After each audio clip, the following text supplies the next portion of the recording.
मेरा नाम इमरान है और आप सुन रहे हैं मेरी सोच।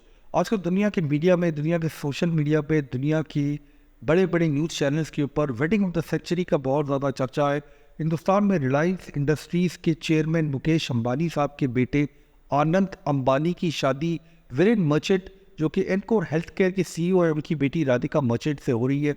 उस शादी की तकरीबात पे, उस शादी के पे होने वाले खर्चे के ऊपर बहुत ज़्यादा सोशल मीडिया पे कंटेंट बन रहा है, बहुत ज़्यादा दुनिया के मीडिया पे कंटेंट बन रहा है। मेरी सोच में हमारा ये मौजू नहीं है कि हम शादी की तकरीबात को डिस्कस करें, मगर जब दुनिया के बड़े बड़े मुस्तनद इदारे यानी CNN, BBC इस किस्म की ख़बरों को कोट करते हैं, तो मेरी सोच में हम इस किस्म के मौजू के ऊपर बात करना ज़रूरी समझते हैं। देखिए, ओपुलेंट वेडिंग्स जो है वो हिंदुस्तान में एक अरसे से हो रही है। हिंदुस्तान में शादियों पे पैसे खर्च करने का रिवाज बहुत ज़्यादा पुराना है। हिंदुस्तानी लोगों की जो ज़िंदगी की शायद सबसे बड़ी स्पेंडिंग होती है वो शादियों पे होती है। इस शादी की ख़ास बात यह है कि इस शादी से हमें मुकेश अंबानी के बढ़ते हुए ग्लोबल इन्फ्लुएंस का और हिंदुस्तान के बढ़ते हुए ग्लोबल इन्फ्लुएंस का पता लगता है। दुनिया के बड़े बड़े लोग, दुनिया के सिलिकॉन वैली से आने वाले बड़े बड़े बिलियनियर्स, इंडियन क्रिकेटर्स, बॉलीवुड के स्टार्स, वो सब इस शादी में शरीक हो रहे हैं। उसके अलावा दुनिया के बड़े बड़े लोग यानी जस्टिन बीबर, रिहाना, इस किस्म के बड़े बड़े ग्लोबल मेगा स्टार्स जो है वो इस शादी के अंदर परफॉर्म कर रहे हैं।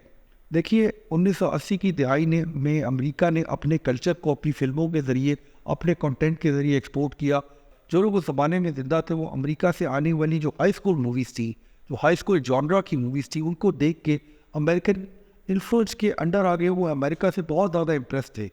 इसी तरह आज के ज़माने में जो सोशल मीडिया का ज़माना है, वहाँ पे जब हम हिंदुस्तान में होने वाली इस किस्म की एक एक्स्ट्रावेगेंट इवेंट का सुनते हैं, उस एक्स्ट्रावेगेंट इवेंट की पे होने वाली तकरीबात को सोशल मीडिया पे देखते हैं, तो दुनिया में जो लोग रहते हैं उनके अंदर इंडियन कल्चर का इन्फ्लुएंस पड़ता है, इंडियन इकोनॉमी की दाग बैठती है। इसके अलावा इंडिया का जो ग्लोबल इमेज है उसको बहुत ज़्यादा बेहतर किया जाता है। एक एस्टिमेट के मुताबिक इस वक्त जो इंडिया में शादियों पे स्पेंडिंग की जा रही है वो तकरीबन 130 अरब डॉलर है, 130 बिलियन डॉलर्स। अगर मैं उसका मुआवजा पाकिस्तान की 2022 की GDP से करूं, तो 2022 में पाकिस्तान की GDP 374 बिलियन डॉलर्स थी। तो ऐसे लगता है कि हिंदुस्तान में रहने वाले लोग पाकिस्तान की GDP के आधे पैसे तो अपनी शादियों पे लगा देते हैं। ये कोई अनकॉमन बात नहीं है कि मिलियंस ऑफ डॉलर्स अमीर लोग इंडिया में अपनी शादियों पे स्पेंड करें। 2027 में ये कहा जाता है कि हिंदुस्तान दुनिया की तीसरी बड़ी इकॉनमी बन जाएगा।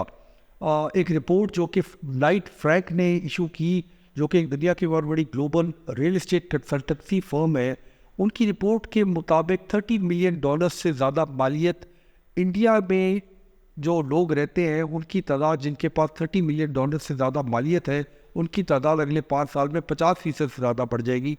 और उसके अलावा 2030 तक 600 मिलियन पीपल यानी 60 करोड़ लोग जो है वो इंडिया में मिडिल क्लास कंसिडर किए जाएंगे। इसका मतलब ये है कि जो इंडियन टोटल कंज्यूमर स्पेंडिंग है उसकी 80% रिप्रेजेंटेशन जो है वो इन मिडिल क्लास से होगी, इन 60 करोड़ लोगों से जो इंडिया में मिडिल क्लास बन जाएंगे। 2030 तक वो 60% रिप्रेजेंट करेंगे इंडिया की कंज्यूमर स्पेंडिंग को। देखिए, वेल्थ को परसीव किस तरह किया जाता है इंडिया में। आज के इंडिया में वेल्थ को इंडिया में अब सेलिब्रेट किया जाता है। यानी इंडिया में अगर किसी शख्स ने मेहनत करके, किसी शख्स ने कंपनी बनाई है, कोई शख्स एक मशहूर स्पोर्ट्स स्टार है, कोई शख्स एक बहुत मशहूर बॉलीवुड स्टार है, उसको सेलिब्रेट किया जाता है, उसके सक्सेस को सेलिब्रेट किया जाता है।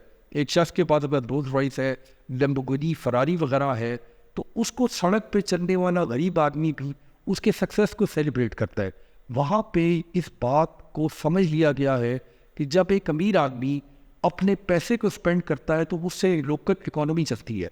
जब एक अमीर आदमी अपने बच्चे की शादी करता है तो उस शादी के अंदर जो उसके शहर की इकोनॉमी होती है, उसके शहर की जो लोकल इकोनॉमी होती है, जो होटल्स का बिजनेस, उसके अलावा वीडियो का बिजनेस, उसके अलावा ऐसे कई बिजनेसेस, फूड एंड बेवरेज का बिजनेस, उसके अलावा कई ऐसी चीज़ें होती हैं, वेडिंग प्लानर्स का बिजनेस, वो उसके साथ साथ चलना शुरू कर देता है।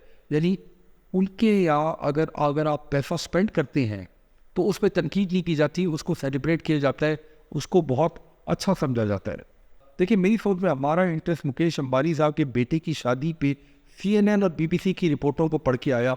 शादी के बारे में तो बहुत ज़्यादा रिपोर्टिंग और बहुत ज़्यादा खबरें ऑलरेडी सोशल मीडिया पे मौजूद है, مگر CNN یہ رپورٹ کر رہا تھا کہ انڈیا کی جو گورنمنٹ ہے یعنی نریندر مودی صاحب کی BJP کی گورنمنٹ وہ اس شادی کے تمام خرچے کو انکریج کر رہی ہے. ایک پالیسی انہوں نے بنائی ہے جس کا نام ہے ویڈ ان انڈیا، یعنی انڈیا میں شادی کی جائے. انہوں نے اس بات کا اندازہ لگایا کہ جو انڈین ملک سے باہر رہتے ہیں، ایون جو لوگ انڈیا میں رہتے ہیں اور بہت امیر ہیں جو انڈیا سے باہر جا کے شادی کرتے ہیں، ان کو ایسا انفراسٹرکچر دیا جائے، ان کو ایسی فیسلٹیز دی جائیں کہ وہ ہندوستان میں آ کے شادیاں کریں، بہت مہنگی شادیاں کریں تاکہ انڈیا کی لوکل اکانومی چلے. دیکھیے اس چھوٹی سی بات سے، اس چھوٹی سی خبر سے ابھی یہ پتہ لگتا ہے کہ ایک پرو ایکٹیو حکومت، ایک پرو ایکٹیو فوج کے ساتھ انڈیا میں کام کر رہی ہے. اس بات کو روکا نہیں جا سکتا کہ ہندوستانی اپنی شادی کے اوپر پیسے خرچ کریں، تو کیوں نہ وہ پیسہ ان کے ملک میں لگایا جائے اور ان کو کسی قسم کی ڈسکریجمنٹ نہ ہو اپنے ملک میں پیسہ لگانے سے، ان کو کسی قسم کا کوئی خطرہ نہ ہو، ان پہ کسی قسم کی کوئی تنقید نہ ہو. میں اس بات کو اس تناظر میں کر رہا ہوں کہ اب دنیا آگے کی طرف جا رہی ہے اور دنیا جو ہے اس میں بہت امیر لوگ بھی ہیں، دنیا میں مڈل کلاس بھی ہے، دنیا میں عام لوگ بھی ہیں. مگر دنیا میں وہ ملک جنہوں نے ترقی کی ہے، اگر آپ امریکہ بھی جائیں تو امریکہ میں بھی آپ دیکھیں گے کہ سکسیس کو، پیسے کو لوگ سیلیبریٹ کرتے ہیں. غربت امریکہ میں بھی بہت زیادہ ہے. اگر امریکہ کے آپ بڑے شہروں میں جائیں، نیو یارک جائیں، شکاگو جائیں، لاس اینجلس جائیں، تو وہاں ہوم لیس لوگ بھی ہیں اور لوگ جو ہے وہ بڑے بڑے ایکڑوں کے گھروں میں بھی رہتے ہیں جہاں پہ شاید کئی بلین ڈالر کی گاڑیاں کھڑی ہوتی ہیں.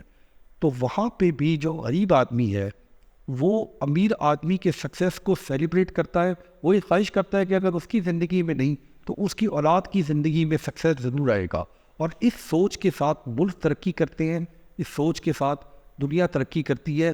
ہمیں یہ چاہیے کہ پاکستان میں بھی ہم اس بات کو اپنائیں کہ سکسیس جو ہے وہ ایک اچھی چیز ہے.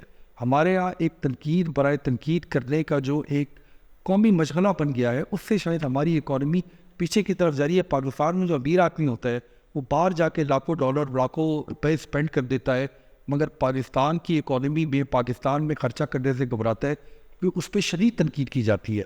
پچھلے دنوں ایک شادی کے بارے میں جو پاکستان کے فارماسیوٹیکل کمپنی کے مالک نے اپنے بیٹے یا بیٹی کی اور جس کے خرچے کے بارے میں شاید نیوز میڈیا میں آیا تو لوگوں نے انتہائی زیادہ تنقید کی. تو پاکستان میں امیر آدمی اپنے پیسے اپنے کمروں کے اندر، اپنے گھروں کے اندر، اپنی تجوریوں کے اندر دبا کے رکھتا ہے کیونکہ اس پیسے کو خرچ کرنے سے ہم یہ کہتے ہیں کہ ہم نظروں میں آ جاتے ہیں. کن کی نظروں میں آتے ہیں مجھے آج تک سمجھ بھی نہیں آیا. جب مکیش امبانی ممبئی کے شہر میں $1 ارب کا، $1 بلین کا انٹیلا کے نام سے گھر بناتا ہے تو اس پہ کسی قسم کی تنقید بھی کی جاتی. اس گھر کو میں ایسے دیکھتا ہوں کہ جو شخص اپنے شہر میں $1 ارب کا گھر بنا رہا ہے، $1 بلین کا گھر بنا رہا ہے، تو اس کو اپنے شہر پہ بھی اعتبار ہے، اس کو اپنے شہر کی سیکیورٹی پہ بھی اعتبار ہے، اس کو اپنے ملک کی حکومت پہ بھی اعتبار ہے، اس کو اپنے ملک کی سسٹم پہ بھی اعتبار ہے. پاکستان کے اندر ہم اس بات سے ڈرتے ہیں کہ کسی نے ہمارے پیسے کو دیکھ لیا تو ہم اغوا ہو جائیں گے، ہمارے پیچھے ٹیکس والے پڑ جائیں گے، ہمارے ساتھ 700 مسائل شروع ہو جائیں گے. پاکستان میں ہمیں سکسیس کو سیلیبریٹ کرنا چاہیے، چاہے وہ سپورٹنگ سکسیس ہو، چاہے وہ بزنس سکسیس ہو یا کسی اور قسم کا سکسیس ہو. ہم جب تک دولت کو، ویلتھ کو، سکسیس کو سیلیبریٹ نہیں کریں گے، ہم اپنی اکانومی کو آگے لے کے نہیں جا سکیں گے. یہاں پہ میں ایک ڈسکلیمر دے دوں کہ میں اس سکسیس کی بات کر رہا ہوں جو محنت سے اور ہنر سے حاصل کیا جاتا ہے. میں اس سکسیس کی بات نہیں کر رہا جو پوزیشن سے حاصل کیا جاتا ہے، جو چوری سے حاصل کیا جاتا ہے، جو کرپشن سے حاصل کیا جاتا ہے.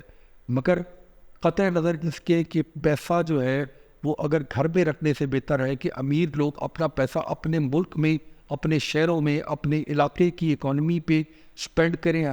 ملک بھی چلے، شہر بھی چلیں، لوگوں کے کاروبار بھی چلیں.